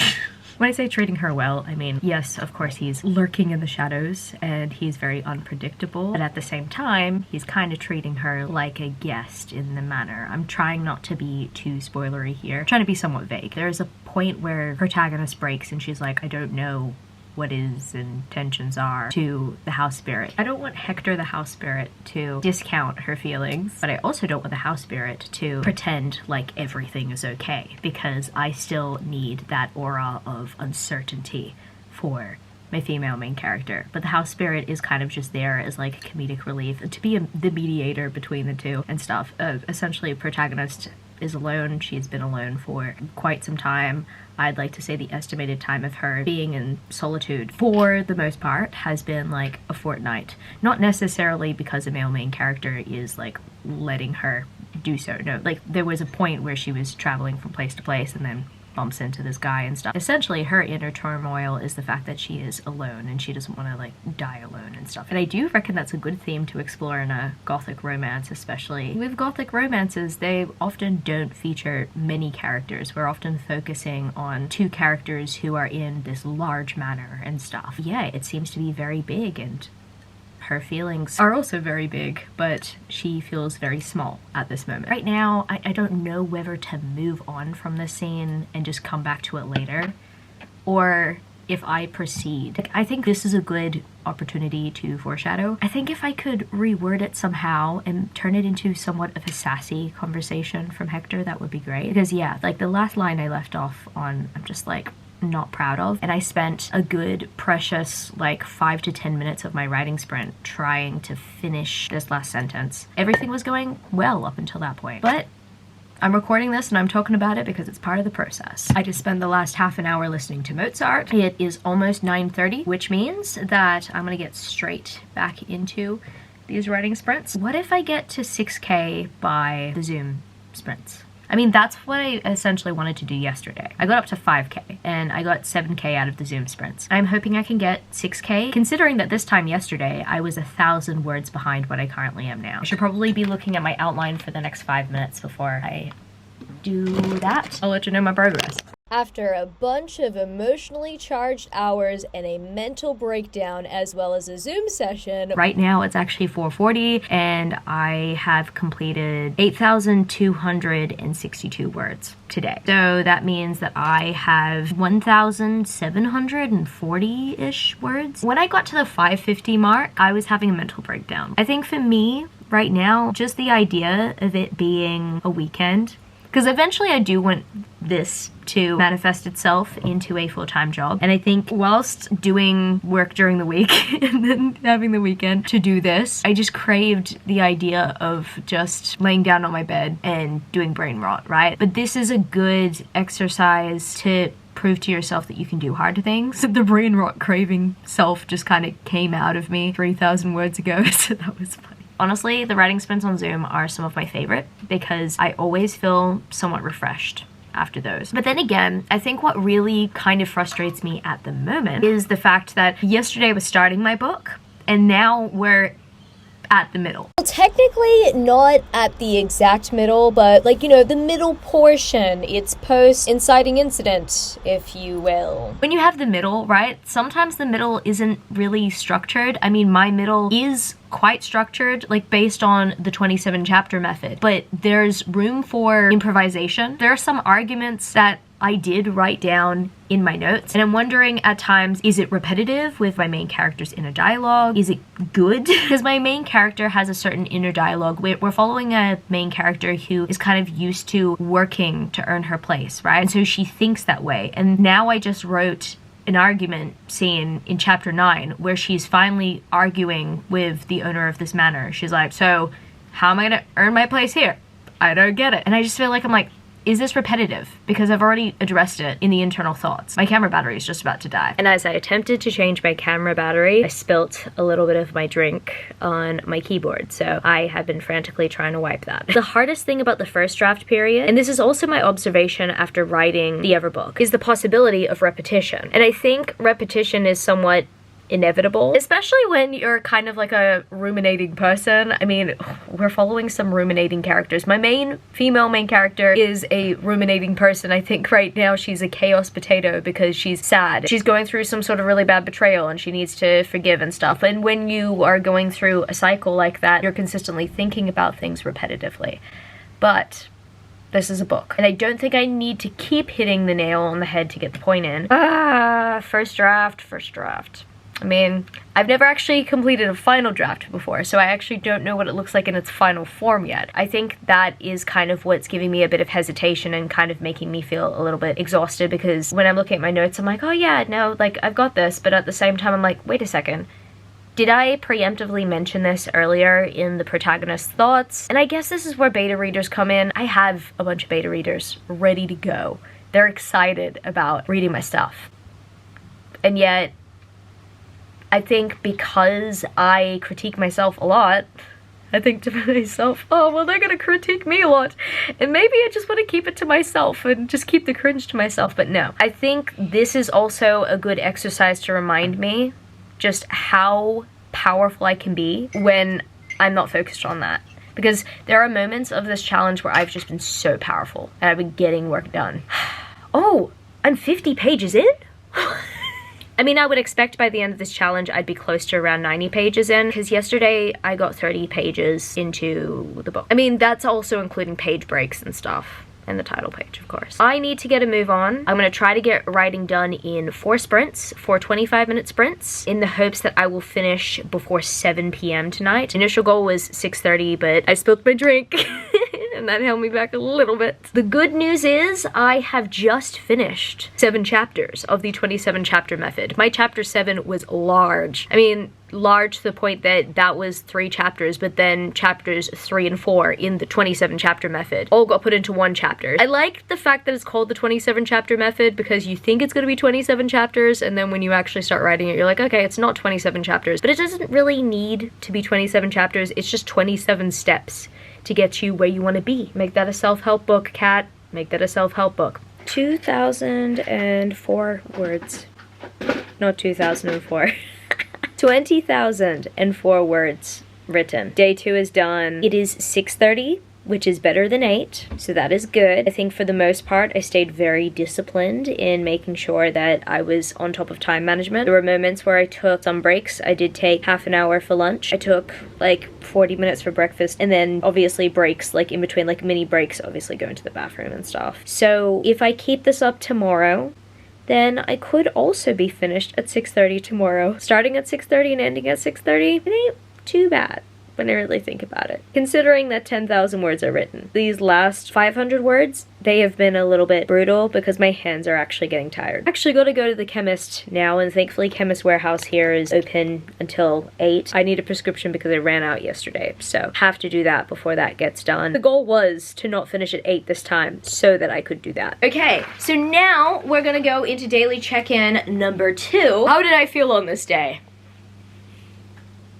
I felt the worst on this day. I was so excited. I was on somewhat of a high when I finished day 1. I was like, oh my goodness, I cannot believe that I wrote 10K within one day. Like, that was incredible in itself. But day 2, I was pushing myself. Weather was consistent, once again, heavy rain. That was also the one day that Camilo was home as well, and all I wanted to do was to fall into a gentle embrace with him and just go to sleep. All I wanted to do was that and cry into his shoulder to talk about what I thought was my inevitable failure of the write-a-thon. I wanted to give up. It was when I reached 15.5K, just over halfway, where I was like, I don't know if I can do this for another half day. Maybe I might have to reduce my word count. And like, see, I was technically saying to everyone, my aim was gonna be 21. And I said that because I did not want to disappoint myself internally or anyone else if I did not make 30K. But deep down inside, I knew that I so badly wanted to do 30K, especially because I was taking a day off of work for the 3rd day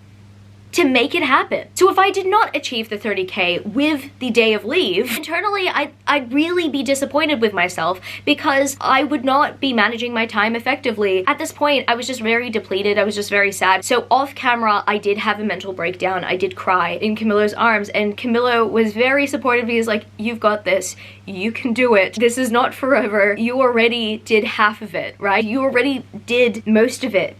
You just need to keep pushing yourself. Oh, I'm getting emotional about it because I did that. But it was at that moment, it's like the darkest moment part of the 27 chapter method from Cat O'Keefe. I truly felt like that was my darkest moment. Around an hour to an hour and a half later, I did have the Zoom session with A.K. Mulford and crew, and honestly, that is what I needed. I took a break, I had lunch before then, I wrote another 500 words before I reached that Zoom sprint session. I think I had only around 2,000 words left to write after the Zoom session. I think the best method for me, personally, if I wanted like a good standard average 10K writing session day, is to write maybe 2,500 before breakfast time or making breakfast, get to 6,000 before the 2 p.m. Zoom session, get to 8,000 by the end of it, and then you have 2,000 words left to finish the day off with. And that is what I did. Whilst the second day was the hardest, I think the second day naturally could be the hardest because it is the midway point. The first day you come in with a bunch of energy. The third day you're like, oh my goodness, I only have 10K left and I've done this for 2 days in a row. I can do it again, right? But the second day, you've got to prove to yourself that you could get past that midway point and that you can continue to push through. But the fact that I persisted really proved to myself just how powerful I could be if I chose to put my mind to it. So the things that helped me write on day number 2, once again, the Forest app, the Zoom sprints. I think the Zoom sprints played a big part on this day specifically because it really got me back into flow. And then Pinterest. I think that at times I did have to stop and look at Pinterest to kind of get the vibes and get the flow. I mean, especially when you're dealing with a gothic romance, you really need to rely on vibes. The vibes have so much aura. I am proud of myself for reaching the 20K milestone and pushing through. The hours I felt most productive, morning time before breakfast, between 6:30 and 9 a.m. I definitely felt most productive during that time because, as I mentioned, writing a quarter of what I needed to write for the day before around breakfast time was major key. The biggest hurdles to my workflow, middle of challenge fatigue. And the pattern that I was noticing on this day was worrying about repetition. And I think that that is a very common thing during the first draft. I'm like, wait a second, am I being repetitive with this theme? At the end of the day, that might come down down to beta reading, or that might come down to text-to-speeching the manuscript. I tend to do that on Microsoft Word, and that definitely helps me go back and address it. But I think revision notes as well is also very handy, because then you could say in those revision notes as you're working on the scene, like, maybe remove those thoughts from the protagonist and place them here, or like, we've already done this before, so maybe cancel that out and bring it to a later part in the story. So yeah, that is definitely something that I relied on. In the next writing session, I'll try working on the focused scenes rather than the improv ones. Yeah, the improv ones were really fun, and I actually did improvise on day 3 as well, but I did focus on the focus scenes in day 3.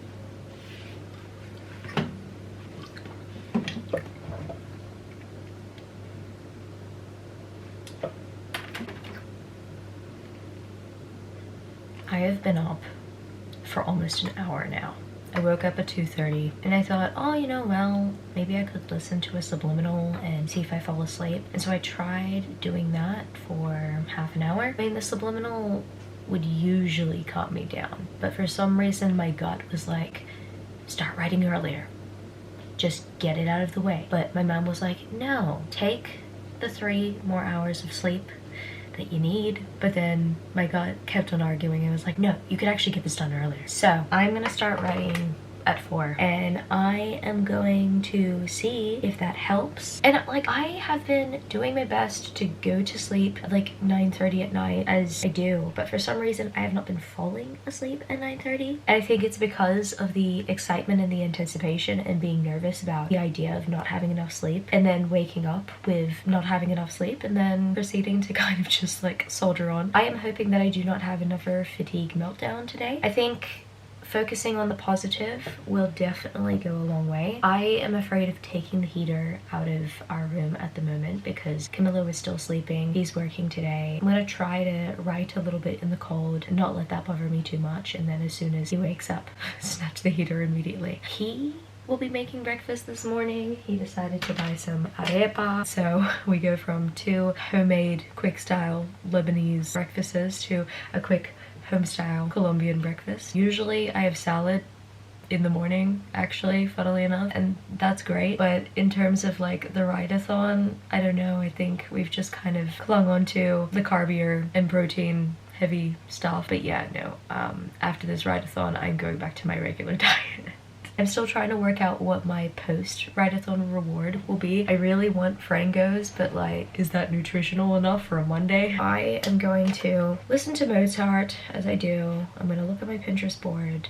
I'm going to look at my outline, maybe write down the scenes that I want to write today. Because sometimes, see, the middle part of my outline, the chapter 7 of my 27 chapter challenge, there were a lot of like vague scenes that I put in the outline. I'm like, oh, maybe put a library scene here, or maybe at this point of the gothic romance, there's kind of like, you know, a tour of the manor. I'm like, okay, well, I didn't actually specifically put down where I would want them to kind of look at. I did write down rooms, but like, I did not write down like scene for scene what I wanted to happen. That's what happens when you're dealing with such a huge house and a small cast of characters. But there are a lot more integral scenes, I promise. It's just for some reason getting through the middle part and having to kind of be intentional with how I use my page time is important. Maybe I would have thought about this to be more important whilst I was outlining for a month, but I was definitely focusing more on the main points of tension, which we're getting to. It is 6:30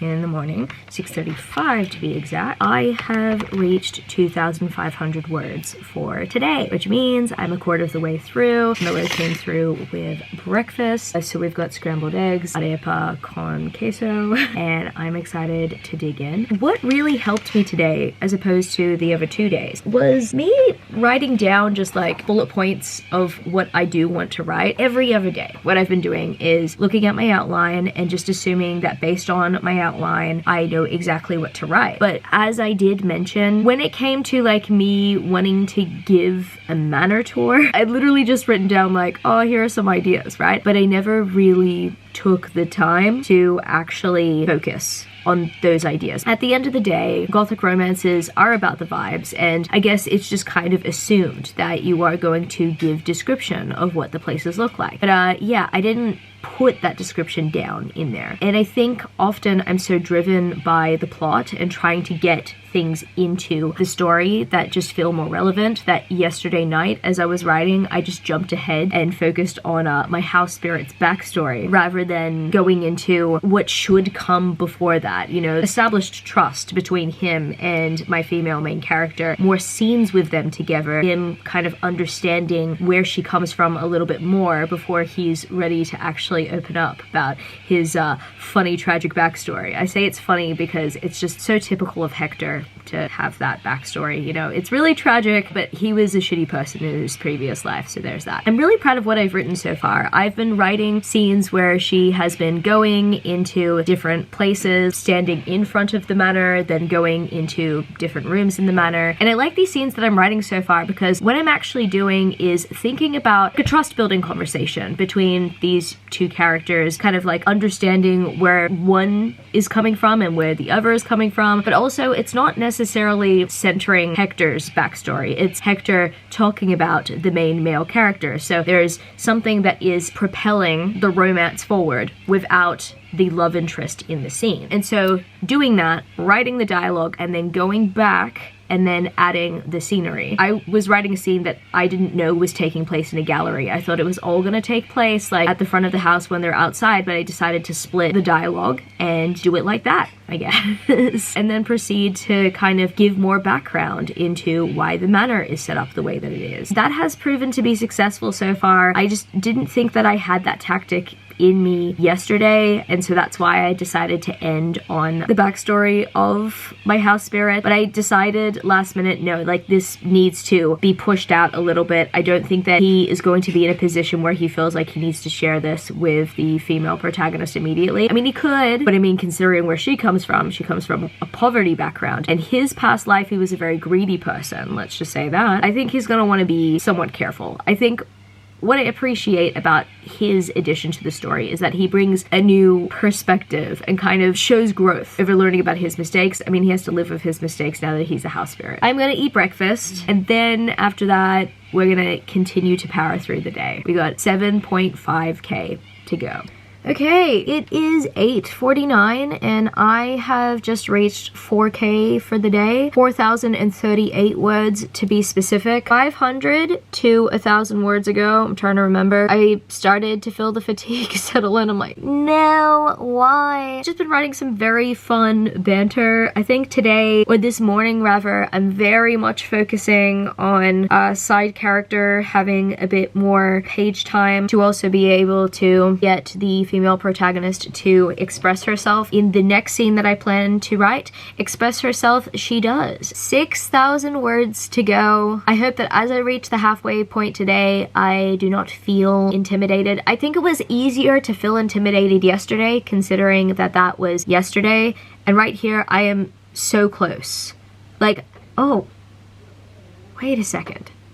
Okay, what is so weird to me is that I have technically won a challenge. I think I just mentally accepted halfway through this challenge it was going to be 30K. I've technically won the Hero's Gauntlet, but I'm going for the big boss battle. I almost was like ready to throw in the towel and be like, okay, well, I'm done. I'll get the Hero's Gauntlet. But I mean, I took an annual leave day to be here, so I better get some stuff done. I better make that progress. I just reached 6,007.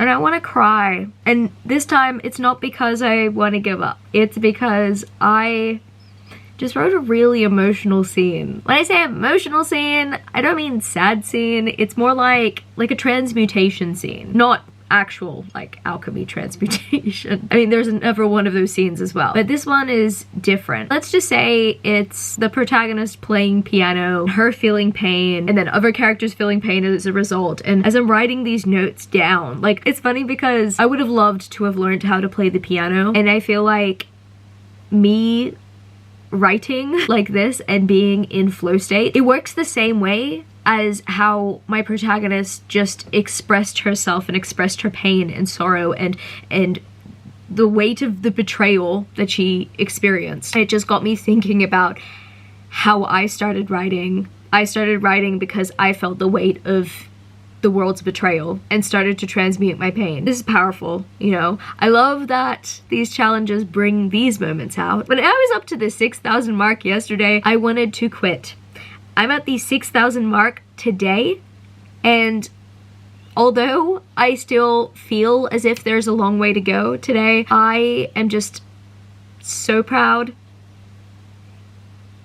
of the last scene that I wrote.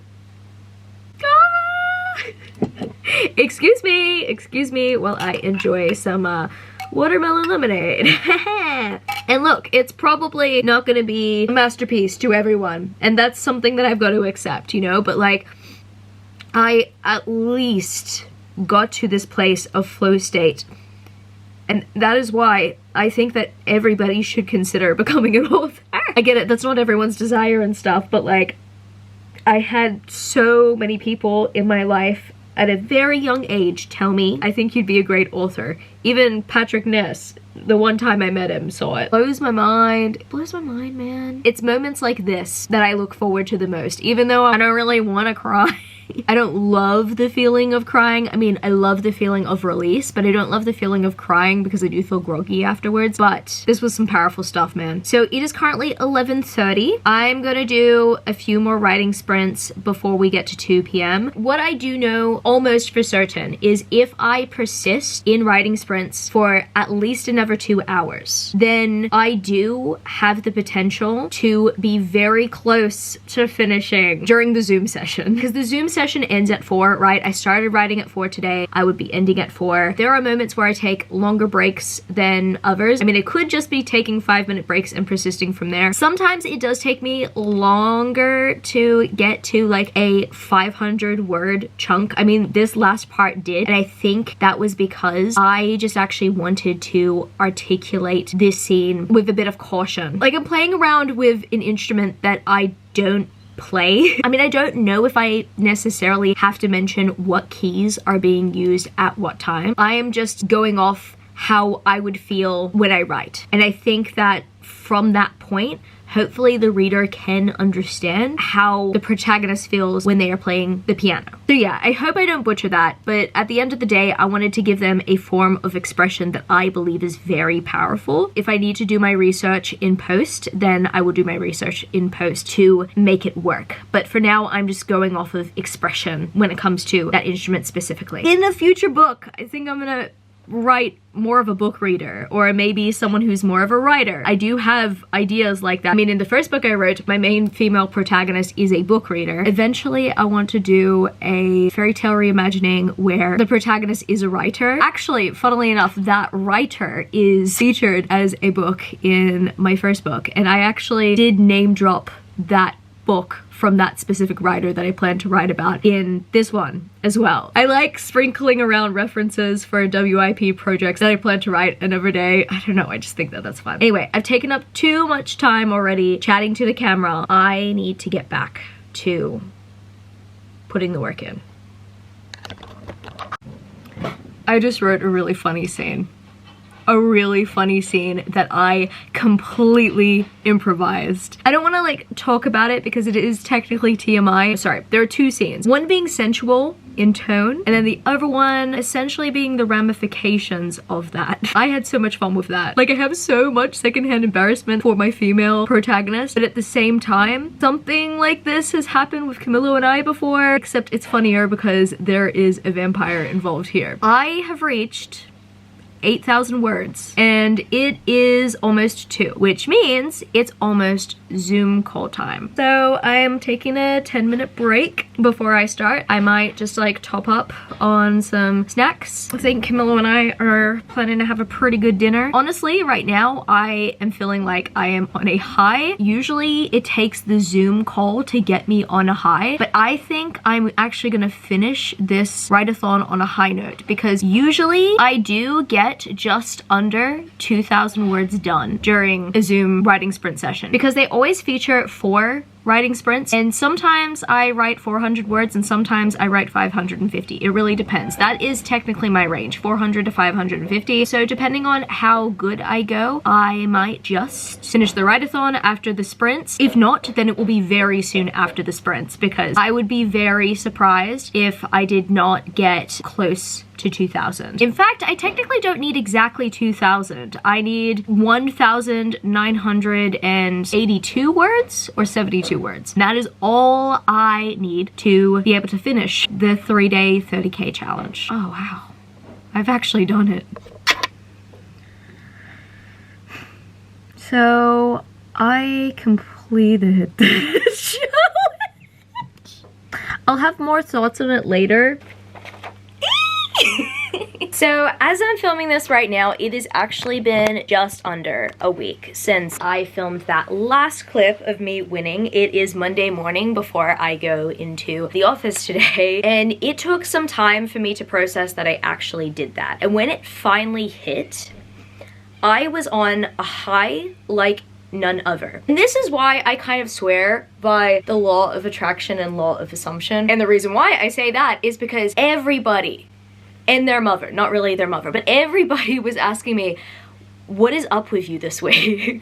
Like, you are vibrating on a whole nother level. I also had a bunch of people out of pocket, straight out of pocket, people that have not asked me in the longest time, how's the writing going? And I'm like, oh boy, do I have a story for you. This week, I completed the 3-day 30K, and a lot of them were like, oh my goodness, this week out of all weeks you did that? I'm like, yeah, I did that. Yeah, I did that. Honestly, I would have found it to be completely unbelievable before completing it this week. And now that I know my pacing, now that I know my words per 25-minute sprint, now I know my limitations and what can throw me off and what can get me focused, again, I totally see this as achievable. I feel like I could write a first draft within like 10 days if I truly applied myself. I mean, obviously you'd have to take the 9 to 5 out of the picture, but like, oh my goodness, I truly feel like I am capable of anything now. And this exercise is also a great way to form self-trust. Now, I'm not gonna lie, the high did start to die down as the week progressed. I think really Thursday and Friday were like my highest of highs. I'm like, yes, I can do anything and stuff. And then the weekend came around and I was starting to work on the book again. I'm like, oh, okay, like, yes, I am able to accomplish a bunch within a certain period of time, but I'm not feeling the same high that I did last week. And then I started editing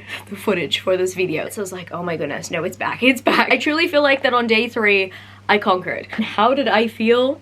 I felt happy. I felt happy because I proved to myself that I could push through day 2, and I did. It was rainy, but you know what? I felt happy. The things that helped me write on day 3, definitely the Forest app, the Zoom sprints, and the music as well. Mozart and classical music definitely inspired me to proceed with the story. I was trying to figure out what the protagonist was into. Turns out that they're very much into music. Music is all they had to like really cling onto based on their past. I am proud of myself for completing the challenge. I'm so proud of myself for doing this.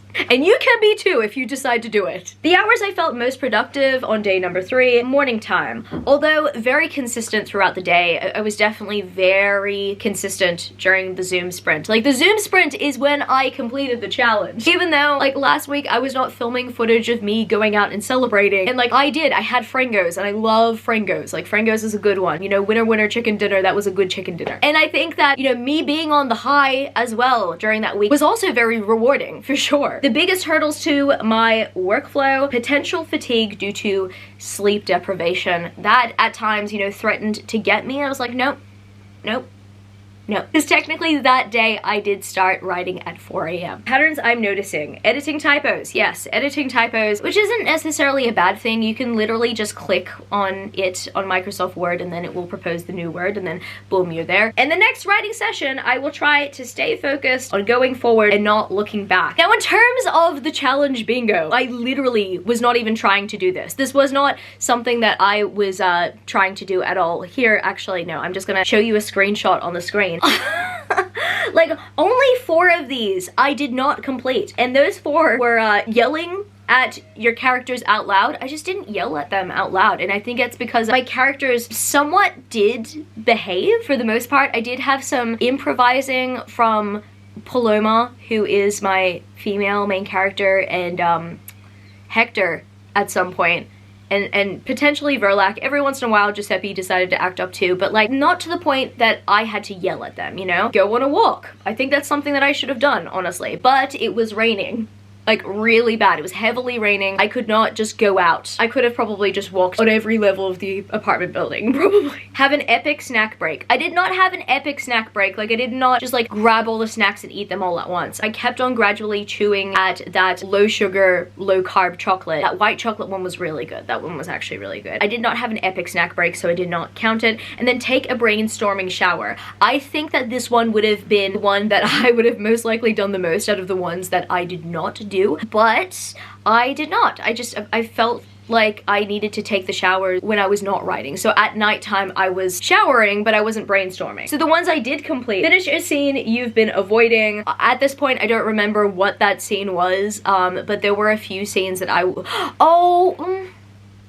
Now there was a point of the write-a-thon where I had skipped all the way to the future. Like even when I was doing the rest of the write-a-thon, I didn't even reach that scene yet. I only reached that scene literally this weekend, if we're going chronologically. But essentially I think it was the scene that I was avoiding at that time to get to this scene, so I jumped ahead. I'm just trying to remember what that scene was, honestly. Yes, I remember. It was like the tour of the mansion. Like I didn't write the proper descriptions and everything at that time. And I was like, oh, I'm not feeling this. I want a scene that is kind of like key. And so then I went into Hector's backstory, and there's that. Write something completely unhinged. I think the improv scene between my male main character and Hector that I did get feedback for was completely unhinged. Join a writing sprint, did that. Add an animal to a scene. Giuseppe, reward yourself before writing. There were moments where I was eating chocolate before I started writing for the day. I personally count that. Write clunky sentences. I did that throughout the entire write-a-thon, and I especially did that in my last sprint, that's for sure.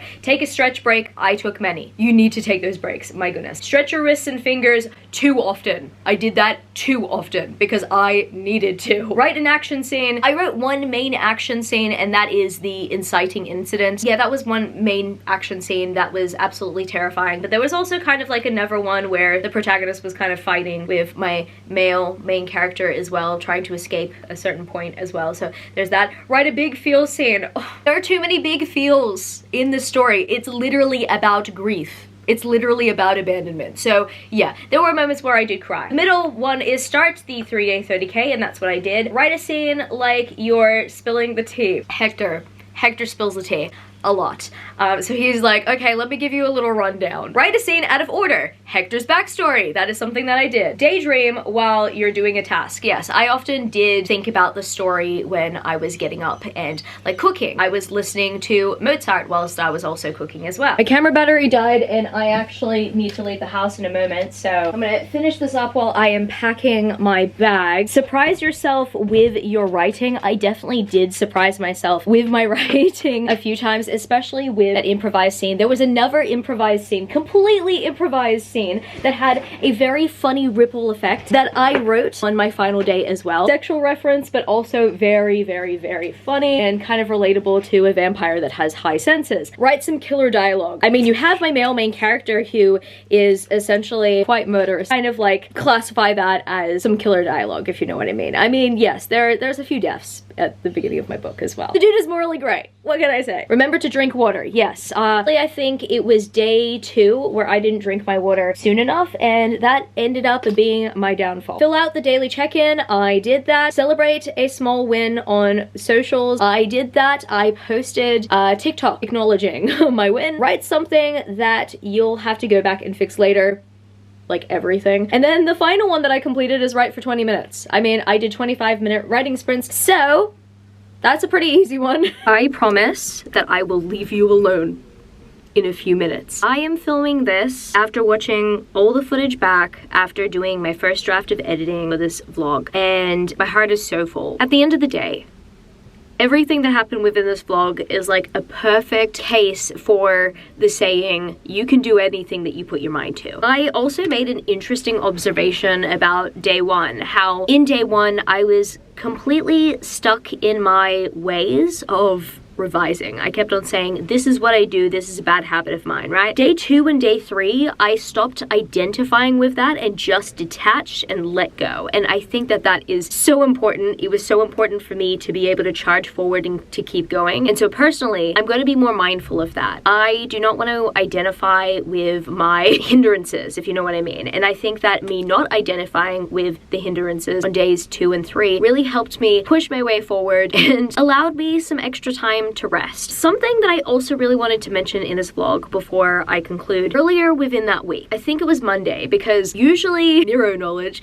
likes to post on Mondays here in Australia. Neuro Knowledge, I'd like to consider a spiritual teacher. I don't mean to make this like super spiritual or esoteric or anything, but this really stuck with me and I wanted to share it because it put me in the right mindset for the week. So in his video, The Winner's Frequency of the 1%, which was the video I believe that he posted that week, he had talked about one of the biggest reasons why a lot of people don't win is because they don't identify themselves as a winner.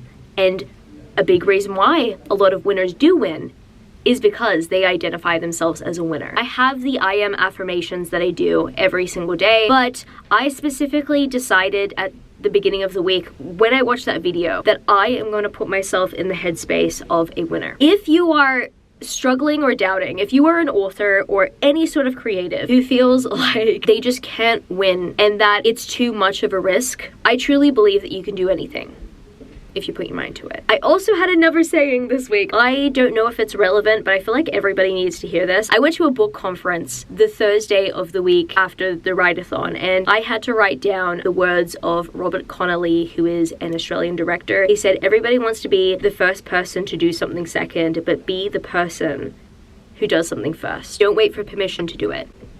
Do it. I mean, the saying isn't necessarily about asking for permission, but I feel like a lot of the time we wait for other people to do it. And I mean, maybe you might have waited for me to do this and for me to post before you were like, yeah, let's do it and stuff. And if you were, then maybe take it as a sign. I didn't wait for anyone before I decided that I wanted to do this. I decided that I wanted to do this, and continuously identifying myself as an author and as successful and as a winner, even though I have not published yet, and actually going out of the way to finally post a piece of AuthorTube content. Yes, it was late, but it's better late than never. It is never too late. I just got very inspo there, but I feel like I needed to share that because I would be doing an injustice if I said, oh yeah, you know, I'm just naturally good at it. I mean, yes, I do identify as naturally good at it, but it's purely because I've decided to identify as a winner and to work on my self-concept. I don't know if I mentioned this in the vlog. Here's another concept. One more concept. I swear. Another thing that Nero said, oh my goodness, I need you guys to watch Nero if you are very much into self-help and development. He's great. In one of his previous videos, he mentioned the law of cause and effect and how you cannot make an effect happen whilst using an effect. You need to work on the cause. Obviously, I am preaching to myself as well. Like, I have to get it into my system because a lot of the time I feel like I need to do this, I need to do this, I need to do, right? But the cause is all about being. The cause is all about working on yourself internally so you can flow externally, not necessarily forcing it out. I did not push myself to write whilst I was crying, even though it seemed that way. No, I had to remind myself, and I also had Camilla remind me, thankfully, because we had those conversations earlier on in the week, remind me of who I was and who I am, who I say I am, and who I choose to be. With that, I just want to say, you can do this. I did it. This is the first time I attempted to complete the 3-day 30K, the actual big boss battle, and I absolutely smashed it. Yes, I'm still somewhat on my high. I think that the high is kind of like died down and I'm kind of like a little bit back to reality, but I am trying to internally keep that space for me in order to remind myself that I can achieve great things in my life. And so with that, I do actually want to invite everybody to join the challenge next time. The next challenge is actually going to be taking place on the 15th to the 17th of November 2025. If I actually published this book, if I published this story, if this story ever goes out there, then I know that posting this video where I started writing it was the right thing to do. I already kind of know deep in my heart that this was the right thing to do, me actually making this like little time capsule thing, but I really want to look back on this magical experience of me actually trying something new,